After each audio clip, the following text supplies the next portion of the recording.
Hello everyone, today will I teach you Unit 5. Unit 5 topic is Algebra. Means आप unit 5 में जो topic आपका है एल्जेब्रा आपको पढ़ाया जा रहा है। इस एल्जेब्रा टॉपिक में दो चैप्टर आपके आते हैं, chapter 4 and chapter 12। Chapter 4 is simple equation, इसमें सिंपल इक्वेशन के विषय में चैप्टर 4 में दिया गया है।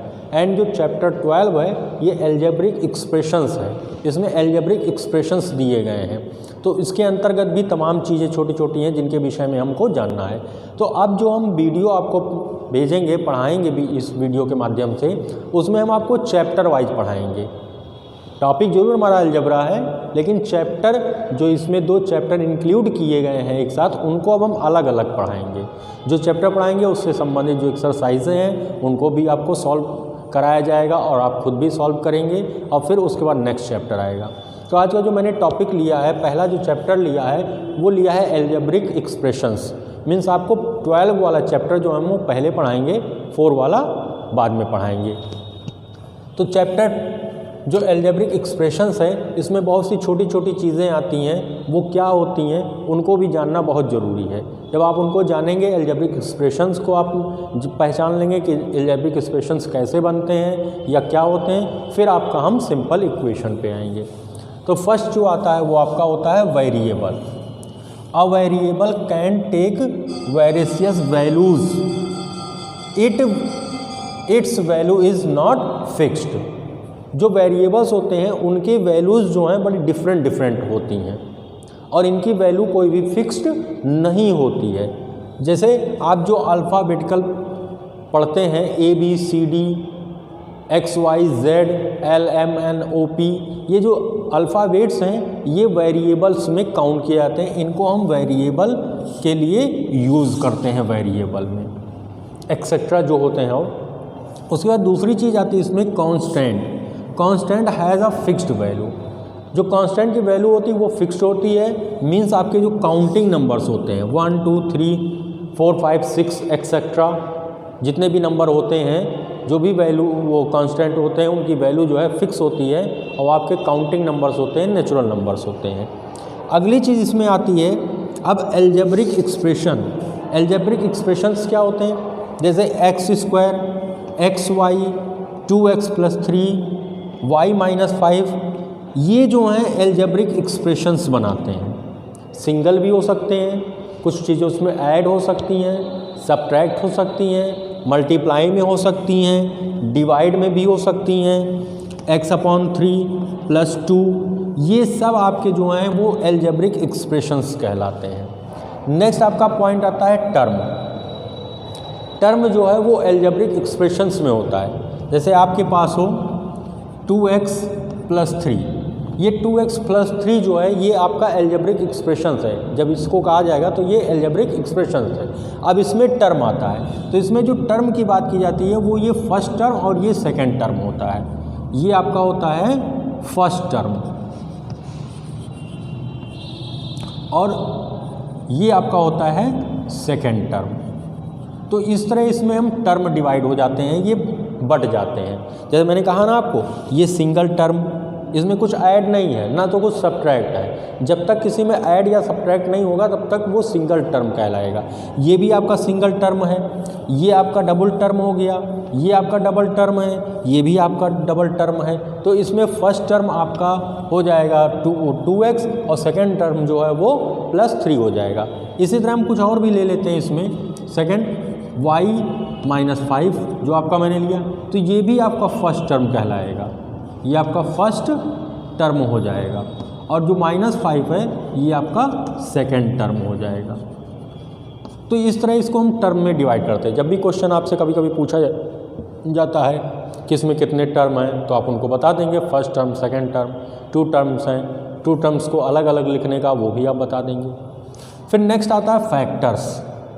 अब फैक्टर्स भी, अब इसी क्वेश्चन में 2x + 3 ये आपका एल्जेब्रिक एक्सप्रेशंस है, इसमें आपको फैक्टर्स बताने हैं। तो फैक्टर्स बताने के लिए पहले तो ये टूटा है, ये किस में टूटा? 2 पार्ट में इसका डिवाइड हुआ।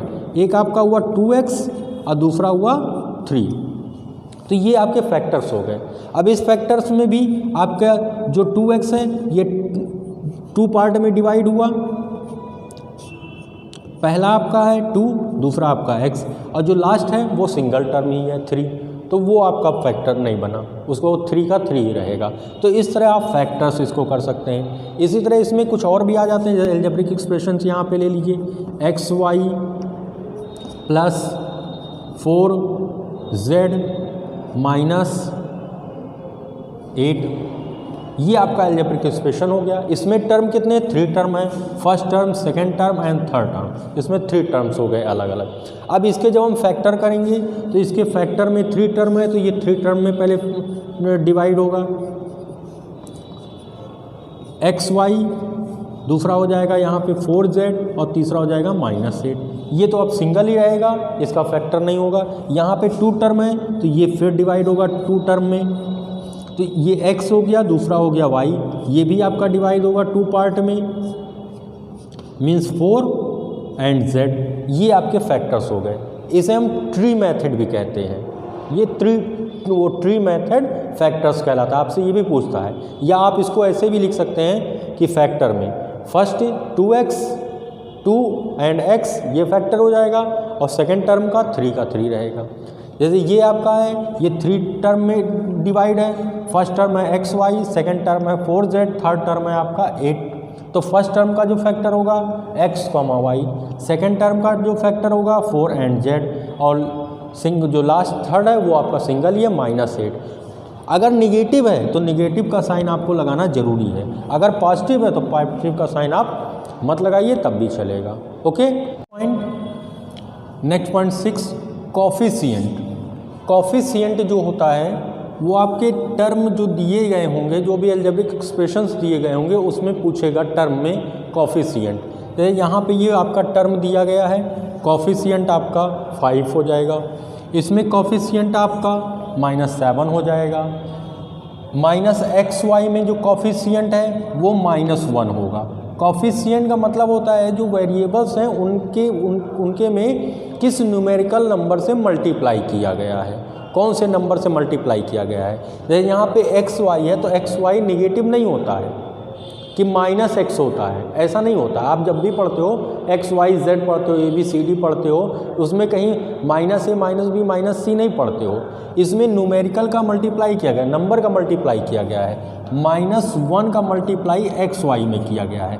इसलिए जो xy जो हमारा वेरिएबल है, इसका जो न्यूमेरिकल कॉफिशिएंट है या सिंपल सा कॉफिशिएंट आप बोलते हैं, वो हो जाएगा -1। तो यहाँ पे जो कॉफिशिएंट निकल के आएगा वो आएगा -1 आएगा। नेक्स्ट वाले में कॉफिशिएंट यहाँ पे ये 4 हो जाएगा, ये फर्स्ट टर्म में। सेकेंड टर्म में जो कॉफिशिएंट है वो -3 हो जाएगा, और जो ये 5 है आपका जो मैंने लिख रखा है, this is not a coefficient, this is a constant, ये कांस्टेंट है, ये कॉफिशिएंट नहीं है, ये आप ध्यान रखिएगा। और न्यूमेरिकल कॉफिशिएंट इनको बोलते हैं, न्यूमेरिकल कॉफिशिएंट या सिंपल सा कॉफिशिएंट। जैसे क्वेश्चन में कभी कभी आपसे पूछता है, ये आपको दिया गया है तो कहता है कि कॉफिशिएंट ऑफ XY, तो कॉफिशिएंट ऑफ XY तो आप 5, जिसको बोलेगा उसको आप ढक दीजिए। अगर कॉफिशिएंट ऑफ XY बोल रहा है तो XY को आप ढक दीजिए, तो जो बचेगा वो आपका कॉफिशिएंट हो जाएगा। जैसे आपसे पूछे क्वेश्चन में कॉफिशिएंट ऑफ X, तो x पूछ रहा है, x का कॉफिशिएंट, तो x को आप ढक दीजिए, बाकी जो बचा वो आपका आंसर हो गया 5y, ये आपके कॉफिशिएंट हो गए।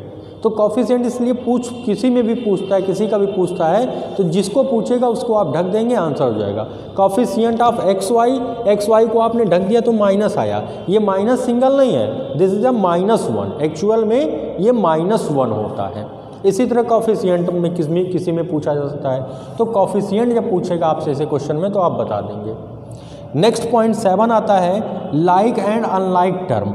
लाइक टर्म क्या होते हैं, अनलाइक टर्म क्या होते हैं। तो लाइक और अनलाइक टर्म में केवल इतनी डिफरेंस है कि लाइक टर्म उन्हें कहते हैं जिनमें वेरिएबल जो हैं वो सेम होते हैं। फॉर एग्जांपल लाइक टर्म्स, जब लाइक टर्म की बात करेंगे हम 2x x, इस पेयर में ये जो पेयर हमारा बना इसमें ये लाइक टर्म में है।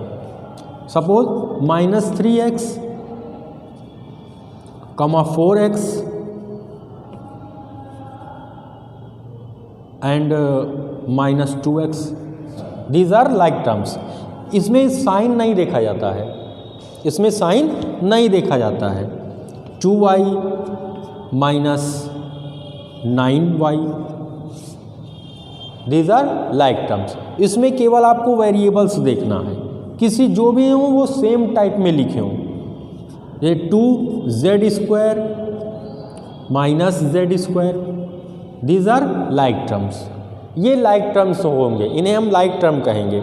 वेरिएबल सेम होने चाहिए, उसमें डबल टर्म हो, ट्रिपल हो, 4 टाइम हो, जितने भी उसमें टर्म होंगे उन सब के अगर वेरिएबल सेम हो गए तो वो लाइक टर्म में आएंगे। या पेयर में भी, जैसे ये पेयर में मान लिया, फर्स्ट पेयर, ये आपका सेकंड पेयर हो गया, ये थर्ड, ये फोर्थ पेयर हो गया, दीज आर लाइक टर्म्स। ये लाइक टर्म्स हो गए पेयर में। वेरिएबल्स यहाँ देखिए x है तो यहाँ भी x है, वेरिएबल यहाँ देखिए z² है तो यहाँ भी z² है।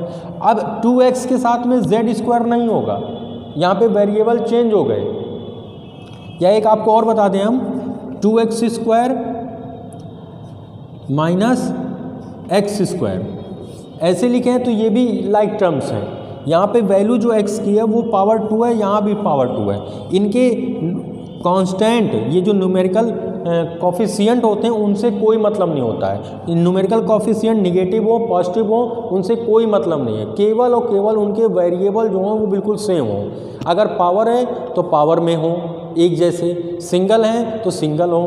अगर डबल वेरिएबल हो, 2xy हो, यहाँ पे मान लीजिए 2xy हो, यहाँ पे xy हो, तो इनके वेरिएबल जो भी होंगे वो सब एक जैसे हों तभी वो लाइक टर्म में होंगे।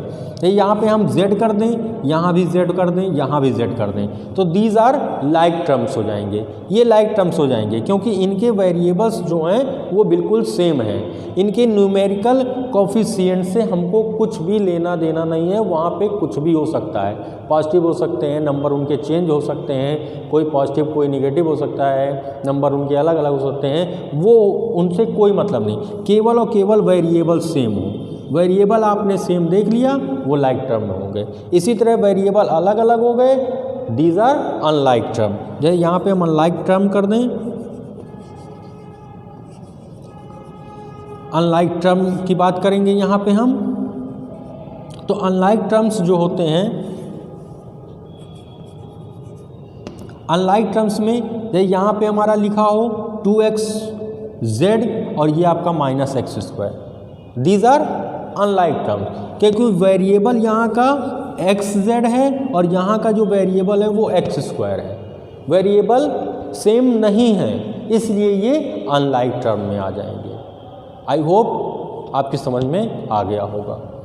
नेक्स्ट आता है आपका पॉलिनोमियल्स, और इसमें फर्स्ट होता है मोनोमियल, बाइनोमियल, ट्राइनोमियल।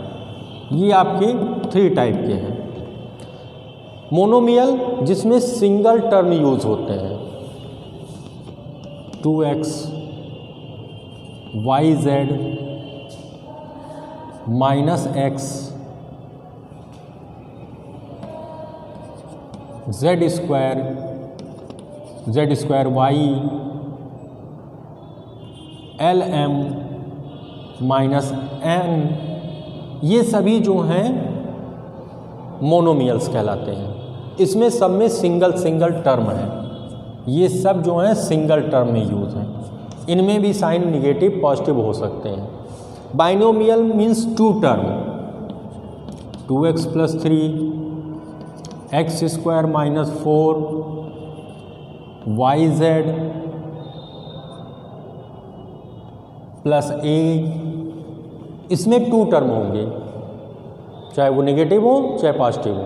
अगर 2 टर्म है तो वो बाइनोमियल हो गए।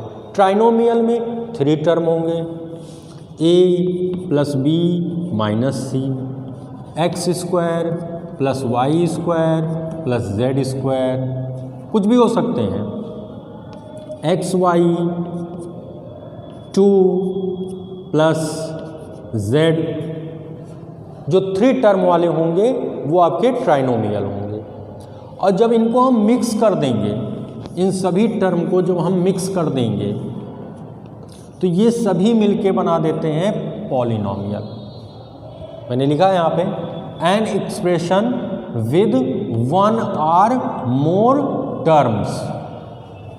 Single term, double term, triple term, 4 term वाले हों, ये सभी जो हैं पॉलिनॉमियल बनते हैं।